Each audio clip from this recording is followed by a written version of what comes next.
ਹਮਦ ਸਨਾ ਵਿੱਚ ਗਾਵੀ ਉਹਦੇ ਝੰਡੇ ਨੂੰ ਲਹਿਰਾਵੀ ਉਹਦੀ ਹਮਦ ਸਨਾ ਵਿੱਚ ਗਾਵੀ ਉਹਦੇ ਝੰਡੇ ਨੂੰ ਲਹਿਰਾਵੀ ਜੇ ਬੋਲੀ ਨਾ सुनो, आज आज आज ऐसा नहीं चलेगा। मैंने कहा स्वर्ग हिलाना है और जो कुछ शैतान ने रोका है आज वो माफी मांग के छोड़ के जाएगा। आप सुनो, शैतान ने आपको बेस्ट शॉट दिया था कि नहीं? उसको अपना आज बेस्ट शॉट देना है। आज बेहोश करने वाला मुक्का देना है शैतान को। और जितनी बीमारियां उसने आपको दी हैं गिरने वाली हैं यीशु मसीह के नाम में, और गिरे यीशु मसीह के नाम में। और आमीन ऊंचा ब्लेसिंग ऊंची। कई बार आपको टेस्टिमनी को बुलवाने की जरूरत नहीं, उसके आंसू बताते हैं वो कहां से निकला है। हाँ, तो टेस्टिमनी कई बार बोलती भी नहीं लेकिन सब कुछ बयान कर जाती है। आप ऐसी गवाहियां खरीद नहीं सकते हो। हाँ, आंसू नहीं खरीद सकते हो। तारीफ करो जोर से।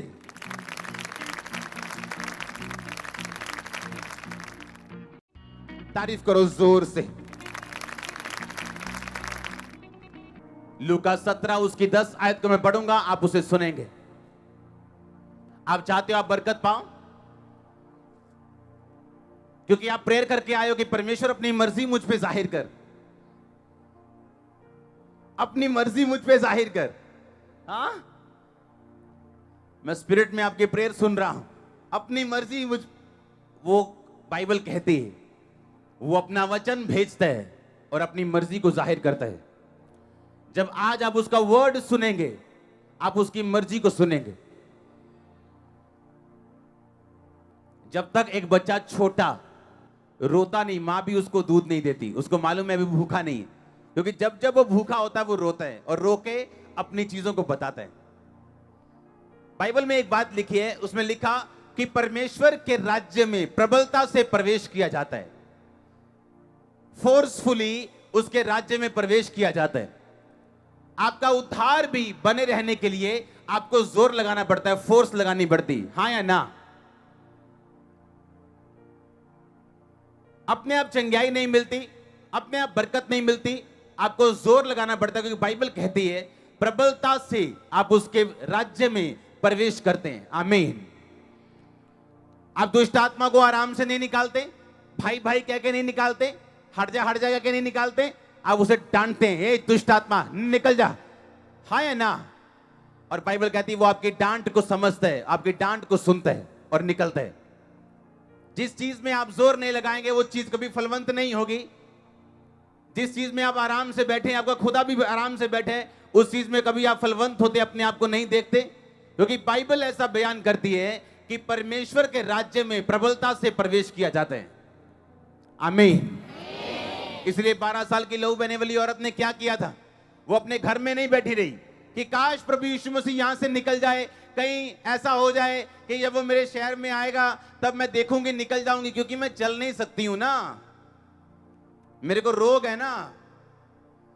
काश मैं चल सकती होती, क्योंकि अब मेरे पास पैसा भी नहीं है, ट्रांसपोर्ट भी नहीं है, पैसे देने के लिए बस का किराया, गधे का किराया भी नहीं है, तब बसें नहीं होती थी। तो बाइबल कहती है उसने प्रबलता से परमेश्वर के राज्य में प्रवेश किया। कैसे? उसने कहा मैं जाऊंगी और यीशु मसीह के पलड़े को छूऊंगी, जबकि उसे छूना आम बंदे के लिए मुश्किल था, तो एक बीमार बंदे के लिए तो असंभव की तरह था। पर बाइबल कहती है वो गई और परमेश्वर को छुआ। हाँ या ना? हर चीज का एक प्राइस है, हर चीज का एक मूल्य है। जो महंगी है, जो अच्छी, उसका एक मूल्य आपको देना पड़ता है। यहां तक कि इस चर्च में आने का मूल्य भी आपने दिया होगा। आपने काम छोड़े होंगे आज, हाँ, जल्दी छुट्टी की होगी, कई तरह की बातें सुनी होंगी, फिर आप यहां पे पहुंचे हो और परमेश्वर आपका आदर करेगा, क्योंकि जो उत्तम चीजें हैं उन्हें लेना आसान नहीं, उनके लिए आपको मूल्य अदा करना पड़ता है। आमीन। इसलिए मैं कहता हूं जीवित चर्चों में जाओ, जहां जहां गवाहियां होती हो, जहां जहां काम होते हो, वचन होता हो, प्रचार होता हो, यीशु मसीह का डर मानना सिखाया जाता हो, वो चर्चे चाहे दूर हो चाहे नजदीक हो, क्योंकि जिस चीज के लिए आप जोर नहीं लगाएंगे और जिस चीज की वैल्यू आप नहीं समझेंगे, आपकी लाइफ में फिर बरकत नहीं आ सकती। उसमें लिखा प्रबलता से प्रवेश किया जाता है परमेश्वर के राज्य में। कैसे प्रवेश किया जाता है? प्रबलता से प्रवेश किया जाता है। जोर लगा के लिखा, परमेश्वर के राज्य में प्रवेश किया जाता है। तारीफ करो इस गवाही के लिए और परमेश्वर के वचन के लिए। आप तैयार हैं प्रबलता से प्रवेश करने के लिए? आप इमेजिन करो, आप सोचो, प्रार्थना करने के लिए भी आपको जोर लगाना पड़ता है। कई तरह की रुकावटें, दिक्कतों का सामना करना पड़ता है। आप जैसे ही प्रार्थना करना शुरू करेंगे, आपके घर में से ही, आपके बाहर में से, आपके दोस्तों में से कोई ऐसी बात कर देगा आपको डिस्टर्ब करने के लिए, हाँ या ना? क्यों? ऐसा क्यों? क्योंकि शैतान जानता है आप कुछ करने जा रहे हो ऐसा जो उसके राज्य को प्रभावित करेगा। अपने केस के बारे में सोचो, अपनी जिंदगी के बारे में सोचो। जो केस, जो काम आप प्रभु से चाहते हो, उसको सोचो।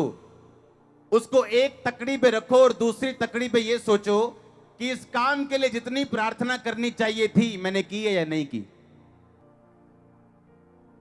या मैं एक जीनी की तरह विश कर रहा हूं कि चिराग घिसा, जीनी निकला और बोला मुझे ये चाहिए तो मिल गया। आपका परमेश्वर जीनी नहीं है, वो असली वाला है जो कहता मांगो तो दिया, ढूंढो तो तुम, खटखटाओ तो तुम्हारे लिए। क्योंकि जो कोई मांगता है उसे, जो कोई ढूंढता है वो, जो खटखटाता है उसके लिए खोला जाता है। तुम्हारा पिता तुम्हारे मांगने से पहले जानता है तुम्हें किन चीजों की आवश्यकता है, जानता है पर देता नहीं। देता वो तब है जब तुम मांगता है, क्योंकि मांगो तो दिया। कितनी सिंपल, कितनी पावरफुल टीचिंग है परमेश्वर की।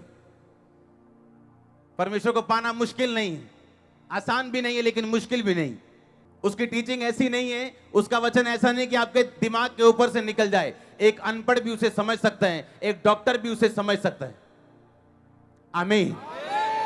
उसने कहा अगर तू मेरे राज्य में प्रवेश करना चाहता है तो क्या करना पड़ेगा? प्रबलता से तुझे प्रवेश करना पड़ेगा। प्रेयर करने के लिए, फास्टिंग करने के लिए, बोने के लिए तुझे जोर लगाना पड़ेगा, प्रबलता से प्रवेश करना पड़ेगा मेरे राज्य में आने के लिए। हालेलुया। इसलिए 12 साल वाली वो औरत घर में नहीं बैठी रही। आप जक्कई को जानते हैं, आप जो बाइबल नहीं पढ़ते उनको लगता है किसी मिनिस्टर की बात हो रही। हाँ, मैंने कहा जक्कई को जानते हैं कि नहीं? लिखा वो नाटा था। जब मुझे मालूम हुआ उसे कि परमेश्वर ने यहां से निकलना है आज, तो लिखा वो रास्ते में एक गूलर के पेड़ पे चढ़ गया परमेश्वर को देखने के लिए। बाइबल कहती वो चुंगी लेने वालों का सरदार था, एक मेयर था, मेयर बोल सकते हैं शहर का, एक प्रदेश का वित्त मंत्री बोल सकते हैं।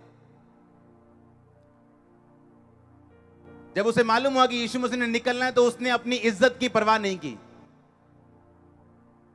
उसने ये नहीं कहा अरे यार मैं तो इस शहर का मेयर हूं, वित्त मंत्री हूं, मैं तो इस प्रदेश का, अगर किसी पेड़ पे चढ़ जाऊंगा किसी बंदे को, किसी संत को देखने के लिए, लोग मेरी बेइज्जती करेंगे, लोग क्या सोचेंगे, मेरी पोजीशन का क्या होगा।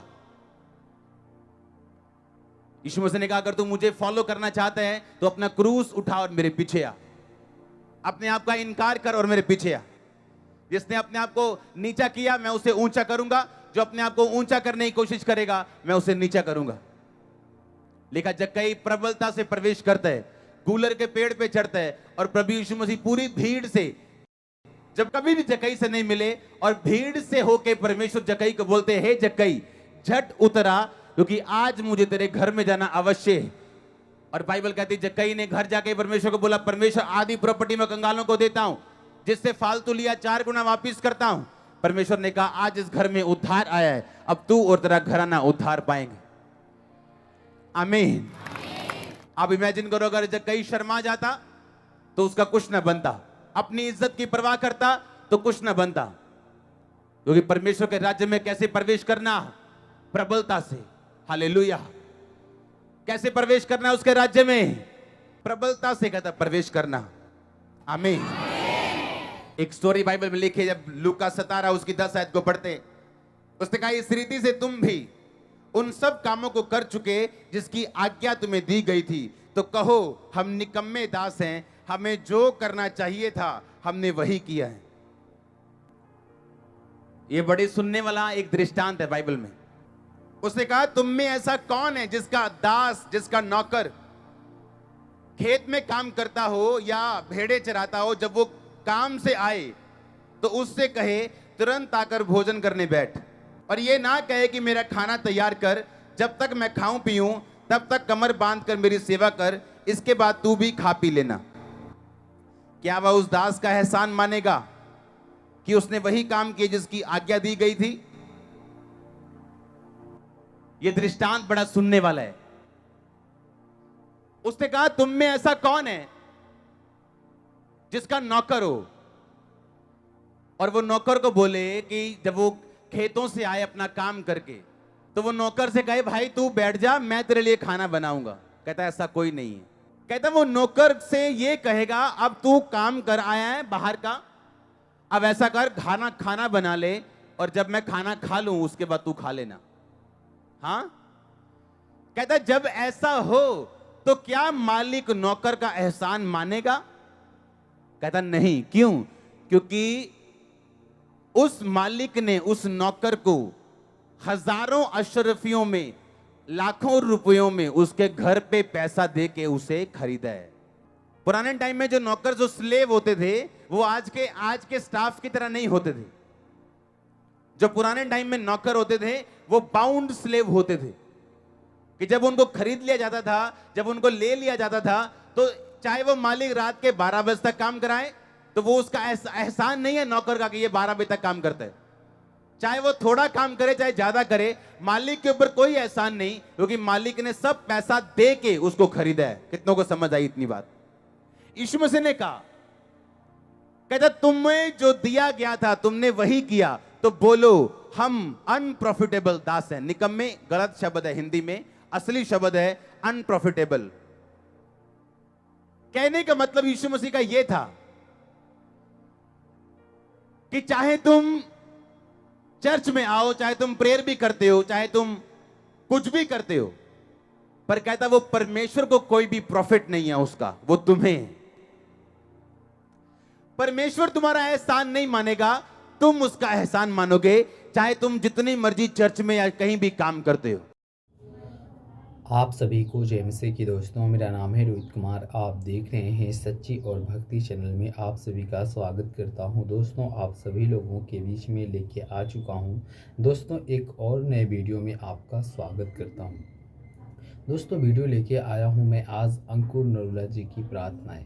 दोस्तों ये प्रार्थनाएं आज आपके जीवन के लिए शक्तिशाली साबित हो सकती है। ये प्रार्थना आपको आपके जीवन से सारे दुख और तकलीफ़ों को दूर कर सकती है, आपके जीवन से सारे दुख और मुसीबतों को हटा सकती है, और आप अपने जीवन में निराश और परेशान और हताश और बहुत सारी समस्याओं से आज़ाद हो सकते हो। क्योंकि मेरे प्रियो प्रभु का वचन कहता है कि आप लोगों को अपने जीवन में विश्वास रखना और प्रभु के वचन के तहत चलना बहुत ज़रूरी है। क्योंकि मेरे प्रियो हम अपने जीवन में ऐसा करते हैं तो प्रभु हमको बहुत सारी चीज़ों से आज़ाद करता है, हमारे सारे बंधनों को छुटकारा दिला देता है। मेरे प्रियो मैं आप सभी लोगों से रिक्वेस्ट करता हूं कि आप लोग अपने जीवन में विश्वास के साथ और प्रभु के वचन के साथ अपने जीवन को जीने की कोशिश करें, और प्रभु आपको बहुत सारी समस्याओं से और बहुत सारी प्रॉब्लमों से छुटकारा दिलाएगा और आपको बचाएगा, आपको हर एक बंधन से आज़ाद करेगा, आपको हर एक दिक्कत और मुसीबत से छुटकारा दिलाएगा। तो चलिए दोस्तों सबसे पहले वचन की ओर चलते हैं। यहाँ पे लिखा हुआ है, पढ़ते हैं। मत्ती की पुस्तक अध्याय 7 से 24 में लिखा हुआ है। यहाँ पे पढ़ते हैं, जो कोई मेरी ये बातें सुन करके उन्हें मानता है वह बुद्धिमान मनुष्य के समान ठहरेगा, और जिसमें अपना घर चट्टान पर बना रखा है। यहाँ पे प्रभु का वचन कहता है, जो कोई व्यक्ति अपने जीवन में मेरे बताए हुए वचन पर अपने जीवन को व्यतीत करेगा और प्रभु के बताए हुए मार्ग पे चलेगा, तो प्रभु कहता है कि वो एक बुद्धिमान होगा और वो अपने घर को चट्टान पे बना कर रखेगा। क्योंकि मेरे प्रियो रेत पे बना हुआ घर वो एक न एक दिन बाढ़ आने पर या तूफान आने पर वो गिर सकता है, लेकिन जो घर चट्टान पे बना होता है, उसकी नींव चट्टान पे रखी होती है, वो घर बाढ़ और तूफान और आंधियों में नहीं गिरता। क्यों नहीं गिरता? क्योंकि उसकी मजबूत है नींव जिस घर की मजबूत है वो घर कभी भी नहीं गिरेगा।